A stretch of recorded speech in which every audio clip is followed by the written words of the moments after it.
Olá, galera. Tudo bem? Todo mundo animado? Todo mundo firme? Bom, vamos ver essa pequena aula sobre artigos científicos e sua relevância. O que faz um trabalho científico, um trabalho escrito ser reconhecido? Quem faz esse reconhecimento? Como eu posso obter trabalhos científicos para leitura? Há um local de busca, procura, onde eu posso baixar, copiar? É pago? É 0800? Como é que é? Bem, vamos começar um pouquinho com a história de Einstein. Einstein é reconhecidamente um dos maiores físicos da nossa história, mas repara, ele começou a trabalhar e publicar em torno de 1905, né, que é chamado do ano miraculoso dele, foi o ano que ele mais publicou e onde as suas publicações daquele ano, né, têm as maiores relevâncias, né. 16 anos depois, praticamente, 16, 17, em 1922, ele ganhou o Prêmio Nobel de 1921, né, por seus feitos da física teórica e tal. E repara, ele não ganhou o Prêmio Nobel pela teoria da relatividade, que é pela qual ele é tão lembrado, né? E sim pelo efeito fotoelétrico. Tem uma historinha que fala que os físicos da época, os seus contemporâneos, não entenderam muito a teoria da relatividade, e aí falaram, vamos dar o Nobel para ele pelo que a gente entende, né? E aí deram esse Nobel para ele pelo efeito fotoelétrico. Como o Prêmio Nobel só se ganha uma vez, né? Bem, as contribuições científicas deles são imensas, né? Tem muitos trabalhos, mais de 300 trabalhos científicos, 150 obras não científicas, né? Ele trabalhou em conjunto com outros físicos, tem um físico indiano, a estatística de Bose, né? Bose-Einstein, e outros, né? Olha, mas olha que interessante, né? No início dos seus trabalhos, das suas publicações, né? A comunidade científica meio que ignorou ele, porque eles não estavam entendendo muito bem o que ele estava escrevendo, né? Mas continuou publicando, tem publicações dele. Inclusive a teoria da relatividade completa é de 1917, né? Mas reparem, ele só começou a ter uma certa importância, uma certa relevância para a comunidade científica quando Max Planck, naquela época, né, um dos físicos mais influentes da sua geração, né, ele foi o fundador da teoria quântica. Quando Max Planck começou a reconhecer, ver, observar os trabalhos de Einstein, aí os outros físicos começaram a observar também.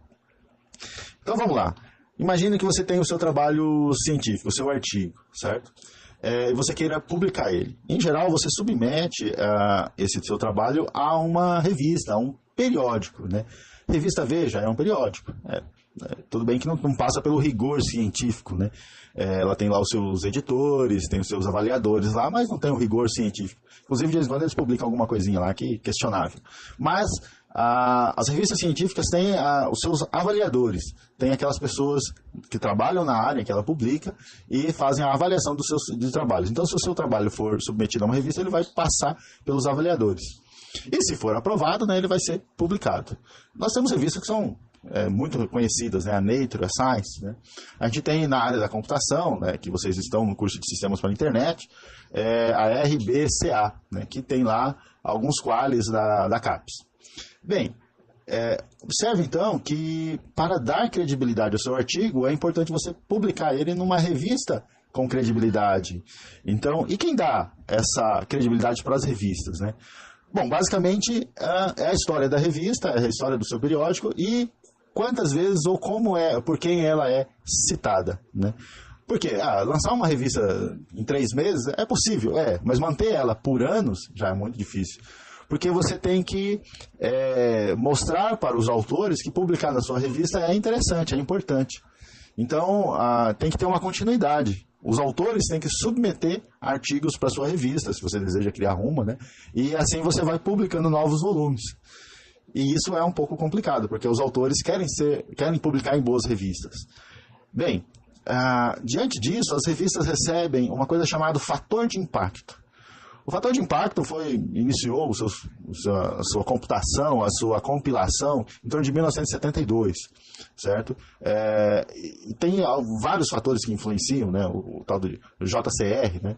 E basicamente a fórmula, né, é A dividido por B, onde esse A é o quantas vezes a sua revista, os seus artigos, né, foram citados em 1 ou 2 anos. E B é quantos artigos você publicou em 1 ou 2 anos. Ou seja, repara, quanto mais você publica, você pode diminuir o seu fator de impacto. Agora, quanto mais você publica e mais for citado, né, você pode aumentar o seu fator de impacto, né? Existem algumas revistas que têm fator de impacto 19, 20, elas publicam pouco, mas os artigos elas são de tanta qualidade que são mundialmente citados e isso aumenta bastante o seu fator de impacto, né? O JCR, né, tem aí algumas fontes de como você pode observar, pensar e ver, pesquisar sobre essa importância, né? Bem, mas e quem fica contando quantas vezes uma revista é citada, é comentada, quantas publicações ela tem? Então a revista, em algum momento da sua história, né, ela pode ser incluída numa base de dados e começar a ser indexada.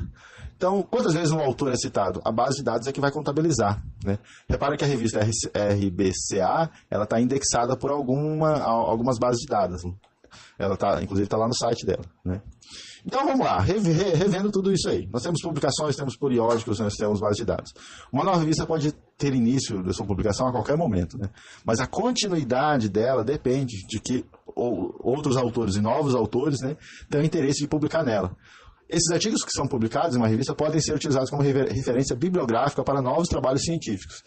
Toda vez que ele um artigo científico é comentado por outro autor, isso se chama citação, né? Você cita um autor e é importante isso porque você, em geral, você não inventa tudo uma vez só. Você parte de uma certa teoria, de um certo trabalho já feito e dali você constrói o seu trabalho, né? Então, é importante essa pesquisa bibliográfica, essa citação de outros autores, porque você valida, você referencia o seu trabalho e fala, eu não estou perdido nisso aqui sozinho, não. Tem um pessoal publicando aí, fazendo tal coisa. Bem, esse trabalho se torna cada vez mais importante quando ele é mais referenciado. Mais pessoas começam a falar, tal pessoa disse isso, eu acho que isso é importante, né? Então, e quem faz toda essa organização de um trabalho que é citado, quantas vezes é citado, por quem foi citado e tudo mais, é a base de dados. Nós temos aqui alguns exemplos, né? O Marcelo Carvalho Mioto Teixeira, é lá da Unesp, foi onde eu fiz mestrado e doutorado. Ele era um dos pesquisadores lá com maior número de referências, né? Então, repara lá o tanto de citações que ele tem em um dos seus trabalhos, pela base de dados Web Science, pela Scopus e outras, né? Repara que ele tem mais de 1.800 citações, né, em alguns trabalhos. Ele trabalha com a parte de controle automático, né? Repara que também uma lista de trabalhos dele que tem o número de citações pela Web Science, pela Scopus, e repara ali tem aquela janelinha assim, mais pretinha ali, né? Tem qual o fator de impacto daquela revista em especial. Temos um colega aqui em Cuiabá, o Mário, nosso colega aqui de trabalho aqui, ele também possui algumas publicações de relevância que tem o fator de impacto, né? A gente fala assim, às vezes, né, quanto a sua referência possui mais coloridinha, né? Ou seja, está em azul, está em amarelo, está em verde. Repara que o JCR está em vermelho, né? Então, quanto mais coloridinha for a sua citação lá dentro do currículo Lattes, aí mais importante ela é. Bom, gente... Então, bases de dados, basicamente, elas foram criadas, né, para disseminar, contabilizar essas publicações, né? Então, elas têm esse propósito de disponibilizar em um único site, né, centenas de revistas científicas, evitando desperdício de tempo. Elas começaram a surgir junto com a internet, basicamente, né? Repara, pensa ou tenta imaginar quantas revistas científicas tem no mundo. Nós aqui no IFMT, no campus Cuiabá, temos uma. Alguns campi aqui do IFMT possuem outras. A reitoria possui uma também, o campus Bela Vista. Ou seja, no mundo há muitas, dezenas de milhares, milhões, quem sabe, de revistas científicas. Contabilizar, organizar tudo isso precisa ser muito bem trabalhado. E essa é a importância da base de dados, né? De ofertar às pessoas que busquem artigos científicos uma disponibilidade, né, desses artigos, né. No Brasil, nós temos o portal Periódicos da CAPES, né. Estou pegando aqui uma apresentação do próprio portal, né, feita em maio de 2015, né. Repara os números do portal Periódicos, né, em 2015, né, já passaram 2 anos, né. É a maior biblioteca virtual de informação científica do mundo. Mais de 37 mil títulos, 126 bases de dados de referências e resumos para levantamento bibliográfico. Observe, o portal Periódicos, ele não é uma base de dados, se bem que podemos considerar como. Ele reúne as bases de dados né? E as maiores do mundo, né? Então, é um portal extremamente grande, volumoso, dá para se perder ali, é como se você estivesse numa biblioteca do tamanho de uma cidade ou maior até, né? Você tem muita diversidade de conteúdos, teses, dissertações, estatísticas, você tem diversas formas de você buscar por assunto, por periódico, por livro, buscar por base de dados, você tem uma base de dados específica na área de medicina, computação, botânica da América do Norte, botânica da África, tem bases de dados que são especializadas em revistas em determinada área. Então você pode fazer essa busca lá no portal Periódicos, né? Então essa infinidade, quase que infinidade, né, de opções de busca faz do portal Periódico ser uma importante ferramenta da produção científica do Brasil. Repare, isso aqui é brasileiro, tá, gente? Criado pela CAPES, pelo governo federal, certo? Foram anos e mais anos de pesquisa, de desenvolvimento, e quase que único no mundo, porque alguns artigos científicos em que em algum outro lugar do mundo você teria que pagar para lê-lo, para ter ele disponível para você ler, o portal Periódicos, em algumas situações, disponibiliza isso para você gratuitamente. O IFMT tem acesso a várias bases de dados, não são todas da CAPES, né? Porque quanto mais a CAPES disponibiliza a base de dados para serem acessadas gratuitamente, ela tem que pagar. Então ela disponibiliza conforme a área de atuação da instituição de ensino e os seus cursos, os cursos que a instituição de ensino oferece e possui. Se possui mestrado, doutorado, tem uma abrangência um pouco maior. Bem, as pesquisas podem ser realizadas apenas na base. Tem alguns exemplos, né? A Web of Science é uma base da Thomson Reuters e tem diversas revistas lá, né? Repara, nós estávamos falando de artigo, depois a gente falou de revista. A coletânea de revistas dá origem a uma base de dados e o portal Periódico reúne muitas bases de dados, mais de 126, né? Então, o acesso à informação em meio eletrônico possibilita não somente ler, salvar, imprimir texto, mas também assistir vídeos, ouvir entrevistas. Então, o portal Periódicos é uma importante ferramenta na busca científica do nosso país, né? Você pode buscar livros, buscar artigos, né? E assim por diante. Bem, gente, isso foi um pequeno videozinho aqui que nós fizemos, né? A gente não quer de forma nenhuma fechar esse assunto, porque é extremamente grande, né? Mas repare, então a produção relevante tem que buscar boas referências bibliográficas, né? Você tem que buscar, você tem que ler, você tem que ir atrás de uma referência bibliográfica. E não é só site, blog, um noticiário que sai aí na internet, não.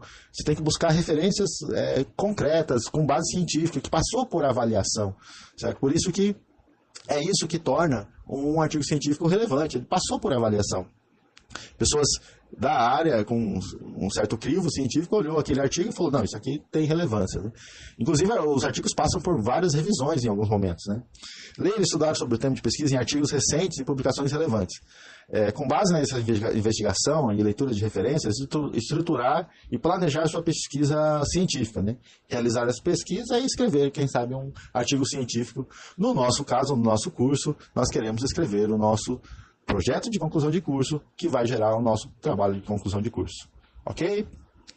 Cara, esse foi só um pequeno vídeo para a gente aprender um pouquinho sobre artigo, como buscar e a relevância que os artigos possam ter no mundo científico, certo? Tô gravando isso aqui, tem um monte de ruído aqui, aos passarinhos. Valeu, gente, até a próxima.